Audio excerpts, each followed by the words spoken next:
Well, welcome back. Good to be together again. I'm here with Lisa DeMont. We serve together on the same team here in the local church in Modesto, California, and we're coming together around a really important issue. It's the Supreme Court ruling regarding abortion. We want to talk about the significance of the past rulings, how this issue has impacted the story of our lives. Also, the significance moving forward from this recent Supreme Court issue and encouragement and really some direction for us as the church of how we should be thinking for Christ, living for Christ as we're engaging the culture. So we're glad that you're with us. Yes. Lisa, thanks for being with me. Thank you for having me. I appreciate it. Absolutely. Let's dig in together. Right. Let's have some fun here. The core from the syllabus of the Supreme Court decision, the core statement starts in this way. The Constitution does not confer a right to abortion. Roe and Casey are overruled. Interact with that statement. Well, I know that when I first heard it, I reread it over and over again to really understand what it said. And I remember just stopping in that moment and just thanking the Lord for something that I feel like I've prayed for a very long time. From the minute I understood growing up, through high school and a young adult, understanding my own faith and what abortion meant and what does Scripture say about it. And so for me, it was just this great moment that I got to experience. So yeah. Awesome. Mm-hmm. Share a little bit about your story. How has the issue of abortion impacted your life, your ministry? So for me, I really didn't know anything about it until high school. That sounds kind of weird, but my family didn't start going to church until I was in elementary school. It's not really something you talk about. And so, we're learning the Bible all together, my parents and myself and my sister. And so it wasn't until high school, and it's a subject you start talking about and you become more familiar with. And so that's how I learned about it. In youth ministry, it really digging into what do I believe. And I laugh because I did hear a little bit of Rick's, where he talked about, if you haven't seen Rick's and Joel's interview, you'll have to see it, but where he talked about debating in government, because that was one of the things for me too. In my government class, my senior year, I had a liberal government teacher, and he said, I don't care what you believe, you could come debate anything you want as long as you have support to back up what you say. And it was my one opportunity to get out of my comfort zone because I did not like to talk in front of people. But it was the one place that I'm like, I'm going to come and I'm going to be able to speak truth as long as I can support it. And this was one of those areas that I tried to really understand. So at least in one class in high school, public high school, I could, stand up and share what I believed about abortion. How did that experience go? It was good. It was overwhelming, and I didn't always have the answers, but it was definitely a great opportunity in a public high school in Modesto to get to share how I believe, what I believe when life starts and about abortion and those things. So, and then my sister, she actually became a teen mom. And so I remember walking through that moment when we found out she was pregnant and, her wrestling with what to do.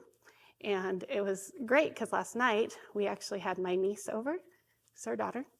And I was just sitting there at dinner last night thinking, this is such a cool opportunity that my niece is sitting here. And my sister could have chosen differently. She was 16. And she chose at 16 to keep her baby. And here's this beautiful young woman now who's almost 26. Last night was a little emotional. I was thinking we were going to do this today and thinking back to that moment with my sister. And part of what is so helpful to understand this situation is to look at a child, look at a niece, look at even one of my own children, and their parents or their biological parents. I have children we've welcomed in who are adopted from the California foster care system, and to be thankful that the parent, the biological parent, chose to have the baby. Mm-hmm. Yes. And that's a baby that grows up to be your niece. It's a baby that grows up to be my adult son or my children. And to be so thankful and to really go, man, I can't imagine how our family would be different to not have this wonderful person who's been made in the image of God, a young woman or a young man made in the image of God, as a part of our family. Yes. Yeah. It was not easy for her. So, I recognize that. My sister and I have talked about it over the years, that being a 16, 17-year-old young mom kind of on her own was not easy. And so, but because of it, she has this great story to tell. And her daughter has a great story to tell too. So, yeah. And that really speaks also to the amount of support that someone needs who makes the choice to have their baby. Yes. They need support. Yes. They need support, and you've experienced that firsthand in your family. Yeah. How much work that is to come alongside and to help. Yeah. We've experienced that firsthand in our family also with welcoming children in. It's taken a lot of support of people around our family to help us be successful. It's a lot of hard work. Yes. to really make sure that the children are taken care of. And so it's great. Yeah. Well, let's interact a little bit with the second half of this statement. It says, the authority to regulate abortion is returned to the people and their elected representatives. What do you think the significance of this decision now from 12 days ago in the Supreme Court, where are we at now? What do you think the significance is of this decision? For me, what I think is that now, even more than before, we need to be involved in our local community government. And so, pray is obviously the first thing that we need to be doing. I think that's super important, obviously. But be paying attention of how we can get involved in, city and state government, and know what all the politicians, what they support and what they believe. And it's easy, especially if you live in a liberal state like we live in California, it's easy to say, it's not going to matter. It doesn't matter. I live in a state that will never change. I will, my one vote doesn't count. But that's not true. And so I think it's super, super important that we vote. We're aware of all the opportunities to get involved, to know who your congressmen are, everybody is, and that you're reaching out and you're sharing with them that what you believe and what you support and what you don't support, and even more than before 12 days ago. Yeah. I think because it is now up to the states and those officials that we elect. And so we need to know what they believe, and they need to know what we believe and what we disagree with. So yeah. I think that's one of the things I think that's very, very important. And 13 days ago, someone might have said, nothing's going to change in our country. But something has changed in our country at the Supreme Court level. It is significant. And for us to own our responsibility, to be salt, to be light, to vote intelligently, to vote spiritually, to know what's going on in our world, to get educated, and to not say it's someone else's problem, but to bring it up and have it be a part of our own life. Yeah. So as we think about the church, what would you share with the church to encourage the church about this is how we can think, this is how we can act moving forward? I would say for the church, the biggest thing is know how to get involved. I think we need to, connect with groups and organizations like Modesto Pregnancy Center and say, what opportunities are there for me to get involved there? What else is available in our community that we can get involved in? And maybe you have 10 minutes once a week, and there's something you can do for 10 minutes once a week. Or maybe the Lord has provided you with a little bit of extra income, and you can use that. Because we all have different gifts, and we all have different time availability, different resources that we can use. I think that is one of the ways the church can get involved. I think another way is be available for young women in our church who maybe are struggling. We've had women, and you said, how's this affected my ministry?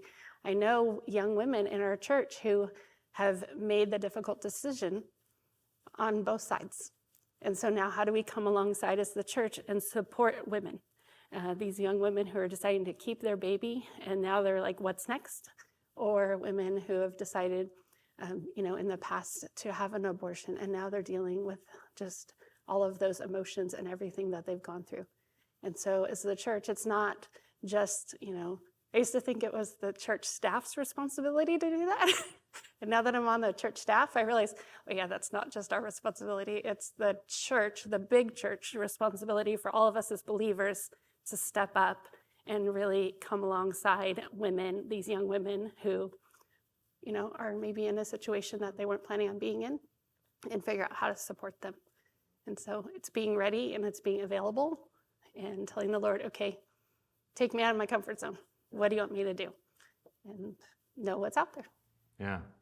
So important for the church to be the body, to be available, to express love and grace, mercy, kindness, forgiveness, all the things that we've received from the Lord, that we would pass those on. And people are going to come, people are already in the church, people are going to come to the church. And like you said, they've made a hard decision both ways. Yeah. Either choosing to have an abortion or choosing to have their baby. And we need to be ready, and we need to be loving, and we need to be ready to welcome people and to care for them. Mm-hmm. And that's hard work. It is hard work. And it takes a village, right? We say that when we're parenting and raising children, it takes a village. Well, it does. This area takes a village. It's not just one or two people. So. Well, I would share this. There's a passage that my wife and I have thought about often when we've considered welcoming children into our home, and I'll share it this. It just says, religion that is pure and undefiled before God the Father is this, to visit orphans and widows in their affliction and to keep oneself unstained from the world. And when we think about the unborn, when we think about supporting women to make the choice to have their baby, for those who have had their baby to come alongside them, that, it says pure and undefiled, religion before God the Father is this, to visit orphans. Well, they may not be orphans because they have their mom with them, but they're a child that needs some extra help, and it's a mom who needs some extra help. And so we need to step up. Yes. We need to step up and care. Yes, definitely. So anything else you want to share? Keep praying. I think, we could celebrate, which we need to do, celebrate what has happened with the Supreme Court, but there is so much more in all across the country, not just in this one, not just in California where we live, but all across the country. There is a great opportunity for the church to step up, because somebody's going to step up, whether it's the church or not. Somebody's stepping up. And, young women or women, they're going to hear a voice. And sometimes it's not just the loudest voice, but it's the voice that shows the most love and support.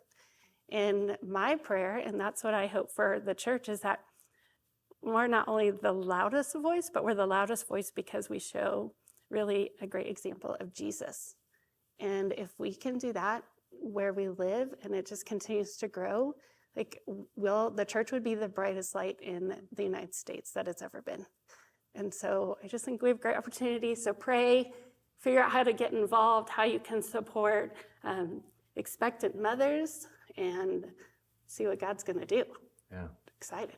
Awesome. Well, on that note, we'll close right there. So thank you for being with us. Lisa, thank you so much for having the conversation together. Yeah.